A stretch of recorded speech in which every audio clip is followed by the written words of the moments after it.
Hey, it's Dr. Deal with 5 reasons why after the death of a loved one, some days are just not going to be good. You're going to have what I call is a grief day. That day, your grief is just high. As soon as you wake up, you feel it. You feel like something's off, and then you realize who you're thinking about. And that leads me to number 1. You realize that you wake up and you're missing that person, and it's heavy on you, and you miss everything about them. And that leads me to number 2. Maybe you woke up and you needed a hug because that person was the only person that gave you that hug when you were going through something in life, and that hug just made it feel better. And that leads me to number 3. You just want to see them again. It's been so long that they've been gone, and you just miss seeing their face, looking into their eyes, hearing their voice. And that leads me to number 4. You just want to talk to them. They were the person that you could, if you were going through something, you could call them and talk to them about it and feel better. The advice they gave you made you make a better decision, made you handle some issue that you were struggling with that you didn't know what to do, but they helped you.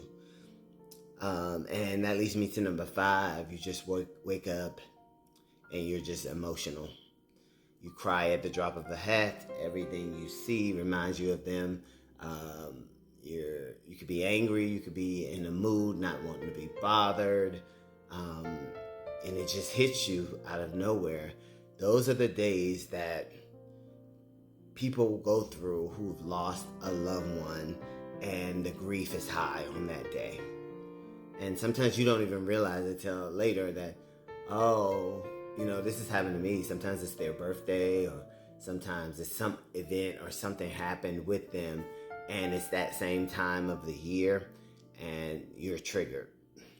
So remember that when you're grieving and you lost someone, that it could just jump on you out of nowhere and you don't even realize it. And the people who haven't lost anybody, be kind and show grace to your friends who've lost their parents, who've lost a child, who've lost any loved one in their lives, because you don't really understand, and I get it. But it's a struggle when you're in one of those days and you don't know what to do about it, but just take it hour by hour until that day is over. Praying for everybody who is experiencing this at this very moment. Self-care is so important. Self-care is how you heal yourself. So make sure that when you're having one of those rough days, maybe do something that makes you feel good, that you've been wanting to do just to help you cope. All right, praying for everybody who has lost anybody. If you're struggling, please seek a therapist so they can help you maneuver through your grieving.